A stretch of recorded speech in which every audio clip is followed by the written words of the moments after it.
दोस्तों, क्या आप जानते हैं कि मंदिर में दर्शन के बाद बाहर सीढ़ी पर थोड़ी देर क्यों बैठा जाता है?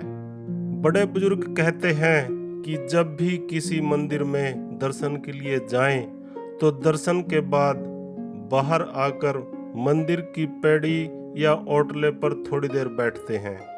क्या आप जानते हैं दोस्तों कि इस परंपरा का क्या कारण है और वहां बैठकर भगवान से हमें प्रार्थना करनी चाहिए या फिर याचना? हमारे धर्म ग्रंथ इसके बारे में क्या कहते हैं, आज की इस वीडियो में हम इसी बात का विस्तार से वर्णन करेंगे। वैसे तो आजकल लोग मंदिर की पैड़ी पर बैठकर अपने घर की, व्यापार की, राजनीति की चर्चा करते हैं, परंतु यह प्राचीन परंपरा एक विशेष उद्देश्य के लिए बनाई गई। वास्तव में मंदिर की पैड़ी पर बैठकर हमें एक श्लोक बोलना चाहिए। यह श्लोक आजकल के लोग भूल गए हैं। आप इस श्लोक को सुने और आने वाली पीढ़ी को भी इसे बताएं। यह श्लोक इस प्रकार है: अनायासेन मरणम बिना दैन्येन जीवनम देहांत तव सानिध्यम देहि में परमेश्वरम। इस श्लोक का अर्थ है कि अनायासेन मरणम अर्थात बिना तकलीफ के हमारी मृत्यु हो और हम कभी भी बीमार होकर बिस्तर पर पड़े पड़े कष्ट उठाकर मृत्यु को प्राप्त ना हो, चलते फिरते ही हमारे प्राण निकल जाएं। बिना दैन्येन जीवनम अर्थात परवस्था का जीवन ना हो, मतलब हमें कभी किसी के सहारे ना पड़े रहना पड़े, जैसे कि लकवा हो जाने पर व्यक्ति दूसरे पर आश्रित हो जाता है, वैसे परवश या बेबस ना हो। ठाकुर जी की कृपा से बिना भीख के ही जीवन बसर हो सके। देहांते तव सानिध्यम अर्थात जब भी मृत्यु हो तब भगवान के सम्मुख हो।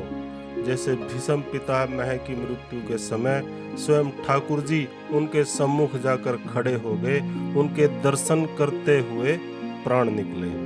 देहि में परमेश्वरम, हे परमेश्वर ऐसा वरदान हमें देना। और भगवान के दर्शनों के बाद मंदिर के बाहर थोड़ी देर बैठकर हमें इसी प्रकार की प्रार्थना करनी चाहिए।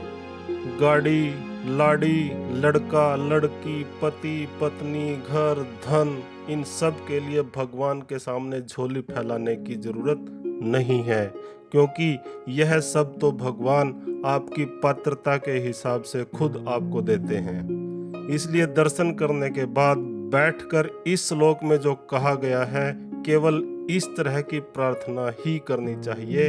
यह प्रार्थना है, याचना नहीं। याचना सांसारिक पदार्थों के लिए होती है, जैसे कि घर, व्यापार, नौकरी, पुत्र, पुत्री, सांसारिक सुख, धन या अन्य बातों के लिए जो मांग की जाती है वह याचना है, वह भीख है। हम प्रार्थना करते हैं, प्रार्थना का विशेष अर्थ होता है अर्थात विशिष्ट, श्रेष्ठ। अर्थना अर्थात निवेदन। ठाकुर जी से प्रार्थना करें और प्रार्थना क्या करना है, यह श्लोक बोलना है। जब भी हम मंदिर में दर्शन करने जाते हैं तो खुली आंखों से भगवान को देखना चाहिए, निहारना चाहिए, उनके दर्शन करना चाहिए।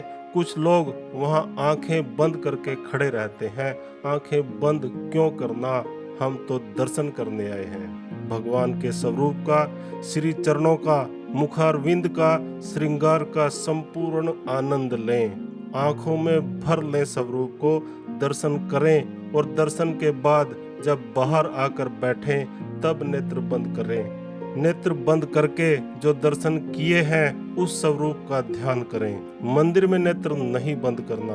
बाहर आने के बाद पैड़ी पर बैठकर जब ठाकुर जी का ध्यान करें तब नेत्र बंद करें, और अगर ठाकुर जी का स्वरूप ध्यान में नहीं आए तो दोबारा मंदिर में जाएं और भगवान का दर्शन करें। नेत्रों को बंद करने के पश्चात उपरोक्त श्लोक का पाठ करें। जय श्री राधे, जय जय श्री राधे।